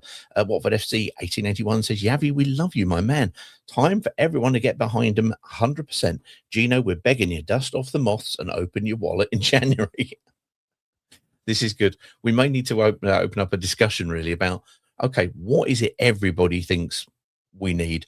Third on the last third on the last 10 form table, 1 point behind #1. Oh, for the last 10 games. Yeah, well, that's now 12 games with 1 defeat in the whole lot, so it's not too bad.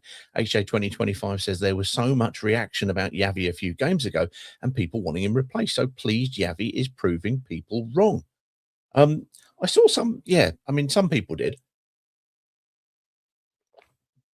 But I think the problem with social media and with media probably generally is that those who talk the loudest in terms of, if you're making an extreme point, it will pick up and then people will share it and then you'll hear about that. What you don't get is the sharing and the distribution of moderate views. Just in general, I'm not even talking about football here. So if somebody has an extreme point, it goes round everybody in the community very, very quickly. I think you only have to be in the ground to know that, Javi Gracia, he drinks sangria, goes up at the drop of a hat. Doesn't mean that when we go 1-0 down, which we have done a lot, that everybody's, pleased as anything. 6th now says Watford FC 1881. I was going for a Desmond, said Ball 38. Very pleasing. I like that a lot. Read this, says OJ. Watford, #1 in the away form table, 3, 2, and 1. I just found out I'm sleeping in dream.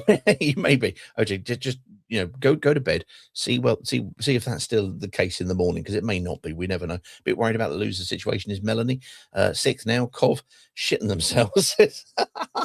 Very good. In the car home to Battersea. That's just outside Bratislava as well, I'm sure. I'm also up for work at 5 a.m. Well worth it. Crazier 3157. Everybody who travels, guys, just in awe. Brilliant. Well done, everybody. And let's face it, in the last couple of games, you've been getting some back pay for some pretty fruitless trips.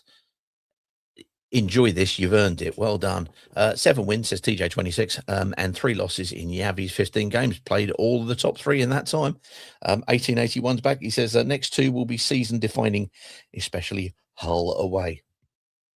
I always do tend to find that almost every game is season defining, but by definition at some point. This season was defining, says OJ. Great minute. Okay, what a great feeling that was. This is Mike MC Hugh 6056 says, what a great feeling that was in the 90th minute. Yes, we weren't good for the other 89, but a win is a win. Quite right, sir. I think loser will stay as long as we are there fighting for top 2. It's coming at the right time if we do want to, if we can keep him for that. I predicted, this is Mark Schofield, that Iran Kunda and Semedo would both come on and make an impact. Oh, Mark, this is very good. What could you make a similar prediction for Birmingham? I like that very much. As bad as K9 seems to be, we're winning when he starts. Oh, I think the point that was made at the start of the second half was the fact that he's not been well. We do know there is a lot of flu and stuff and kind of crap going around. So he's permitted to be an awkward customer, But he didn't look 100% tonight. Most certainly he didn't. Not pretty, but I bloody love the Championship, says Nathan Harrison. That's the other reason why I'm not really bothered about going up. I absolutely bloody love the Championship anytime. Well done, boys. Again, the league is a marathon. This is Greg Evans, 6649. And he says, let's not get too excited. Exactly. I've been trying to say that, but frankly, I've been a very bad exponent of doing exactly that. Yavi is right up there with my favourite managers that we've ever had. He has turned this team around, he thinks. The talk is Bar might be back within the next 2 games. Absolutely. Greg's back again. Any news on Loser? They're all discussing that. So lots of little chats in there. Right. All good stuff, guys. Thank you so much for all of those conversations there. Let's quickly get to the to the 5 words, shall we? Let's get to the 5 words and change the view. Let's go here. Let's take a few things off. Here we go. If you can't see what I'm doing, by the way, I'm just jabbering away whilst I bring some things up on screen. And why is that? For some reason, I'm very blurry. But hey, this is what happens around midnight. I become blurry, apparently. Frank says, be right back, putting the kettle on. This is, Frank is basically the official, what's the phrase I'm looking for? The official ambassador to Pot Noodle, like it. Dave Lavender says a brilliant away performance, well deserved. 3 points, clean sheet, and a win in the away kit. What more could you ask for? John Parslow, knackered Brave Hornets, knockout Canaries. Mark N74 says Samba time at Carrow Road, and Harry is still enjoying it. Apparently, they still haven't scored, I presume.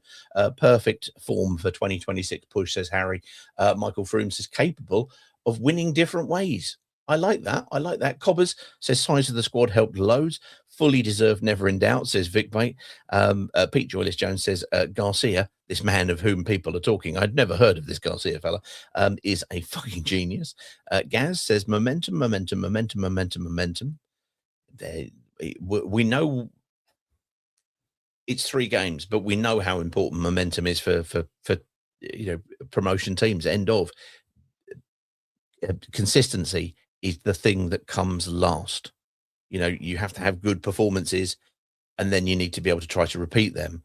But as was pointed out earlier on, we're finding different ways to get results at the moment, and that's just encouraging. It's nothing more at this moment in time.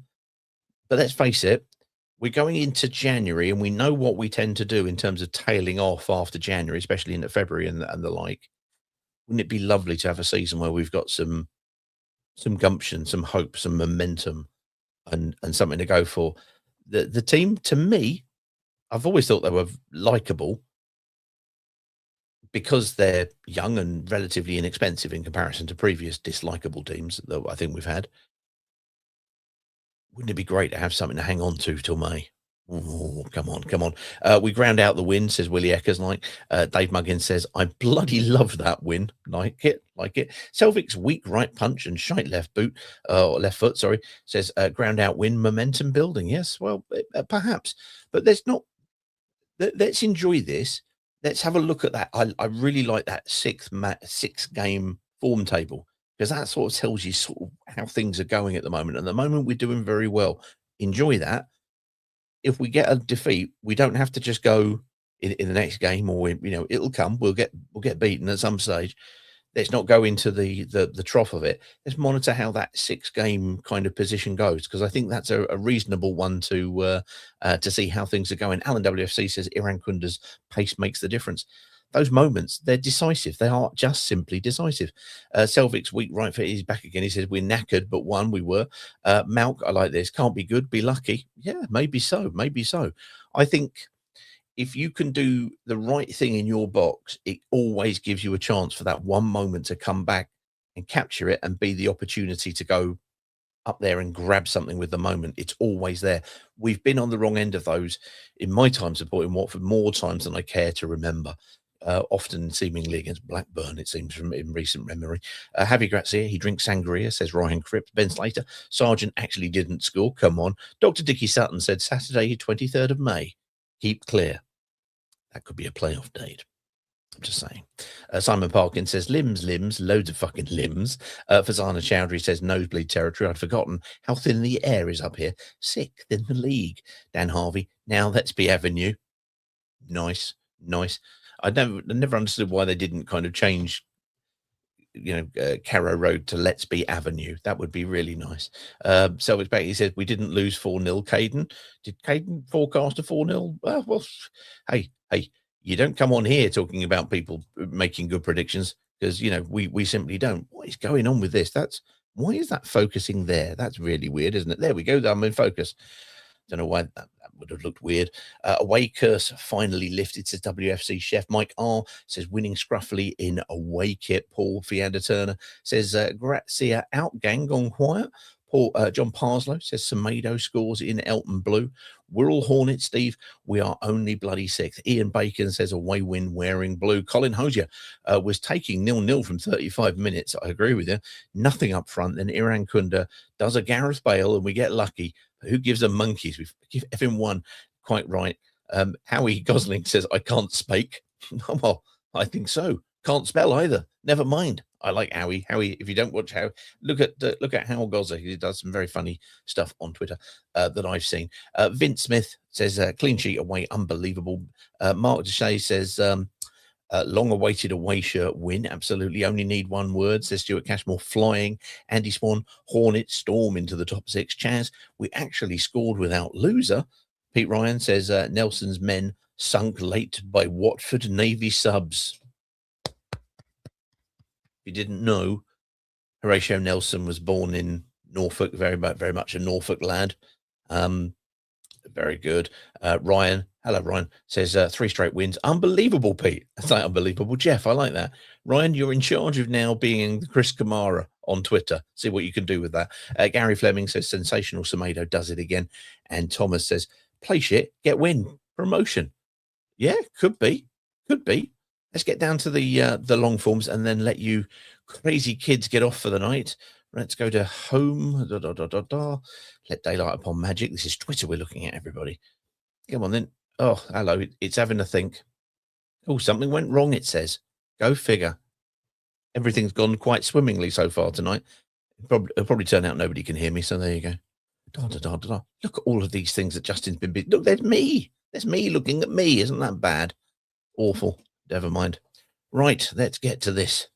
Here we go. Long forms. Harry, totally irrelevant, but with January in mind, assuming the Udinese sale to Guggenheim Partners is a complete stalemate, no noise since summer. No, I don't. Similarly, nothing heard at all.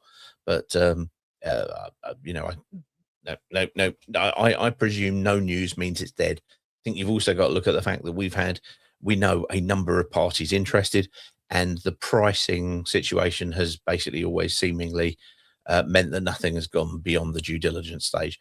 So I don't see how we would expect that to be the case at Watford and be surprised that it happened, or that it happened similarly at Udinese. We'll see.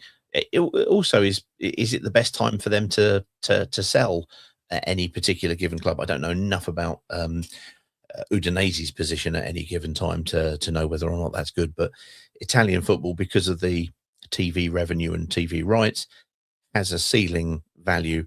Watford has a different ceiling if it does get to the Premier League, as when I was chatting to Pete earlier on. Louis Teixeira says the start of something special, maybe, who knows. Mark Rose said, I said on Boxing Day we would win. I wasn't wrong. It is amazing though how many, and I know Mark very well, so I'm going to point this one out. He was probably aground with minutes to spare, for example. It's amazing how many people will come on and tell you when they predicted something that they predicted this. Nobody in the history of Twitter has ever come on and gone, I got that one completely wrong. Is it me or am I don't know, maybe, who knows? Well, other than on the our completely rubbish prediction league where everybody gets everything wrong. Dr. Dickie Sutton says, I may be being overly positive after a great win, but Luce's injury didn't look to be too serious. Dr. Dickie Sutton has medical training. He knows of what he speaks. Certainly not a dislocation, as he wouldn't have played on with it. I know this is absolutely true. A couple of games out, perhaps, no more. Very good. Lee says, I watched on the Norwich stream. Their commentators claimed that Loser stormed off and refused Yavi's handshake. Ooh. Would be odd to have seen that. We'll come to Watford Limericks. We'll finish with Watford Limericks. It's a good way to finish. Holly, we heard from him at the start of the Mali a second behind Morocco in the group. Dumbia didn't get on today in a 0-0 draw. Now, there was a very, very pleasing report I saw from somebody who said, oh, he got on after 60 minutes. It turns out that Mali have got a Mamadou Doumbia, but they've also got a Mahamadou Doumbia. Wrong one. So, yeah, he hasn't played. Excuse me. Carl Wilson, Ince is very important to the team because he does move into the middle when needed. Absolutely. I agree, Peter. I love the winning feeling, but the squad is now nowhere good enough for the Premier League and tens of millions will need to be spent. I agree. Paul Mostyn says, compare this period to the comments during the first 11 games. Manager doing his job, ? Compare this period to the first 11. Yeah, I think he is. I think there was a lot of comparison about the games and the results under Pezzolano when they sort of mirrored the first however many games it was of Javi Gracia.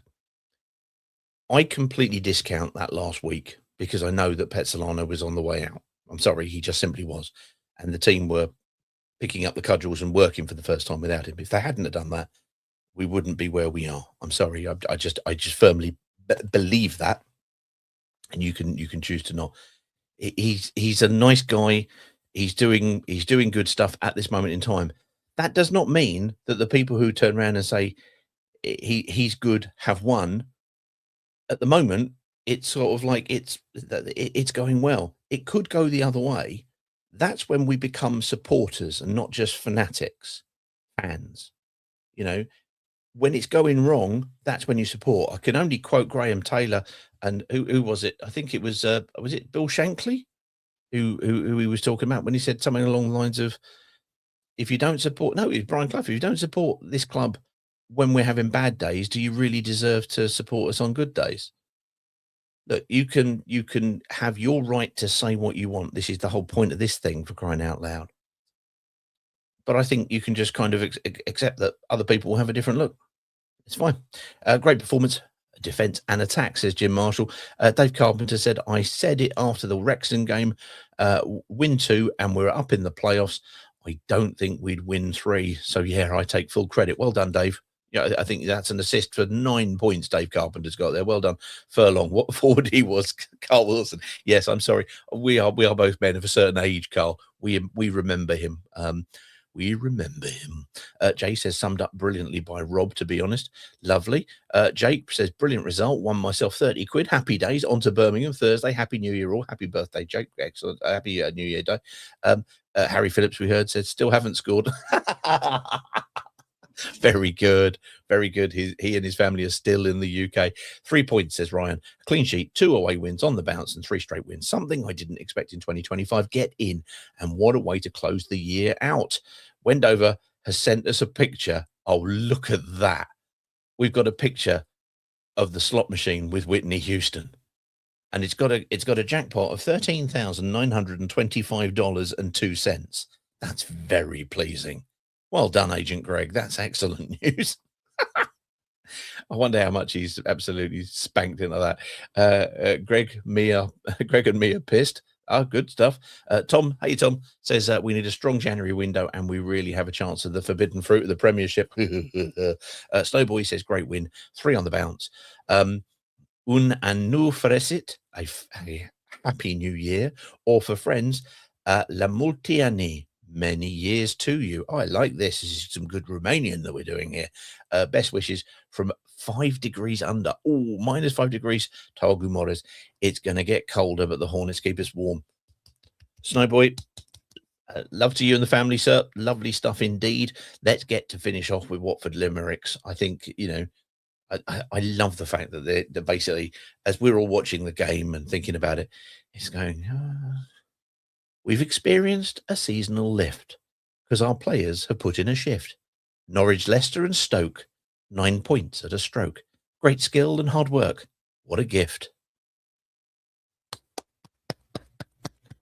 Very pleasing. Very, very pleasing indeed. I like that very much. I do indeed. I absolutely do. I can't deny it. I like that a lot. Well, look, guys, it's been a lovely night. Thank you very much for joining us. I know it's getting towards midnight, so I think we'll call it an evening, and just say, never mind the quality of some of the game. Feel the points. because that's what gets remembered at the end of the season. A game that a lot of people might remember this particular one and go, yeah, we'll take it. Probably more will remember this one for the characteristics that we showed under pressure than we will probably remember Stoke.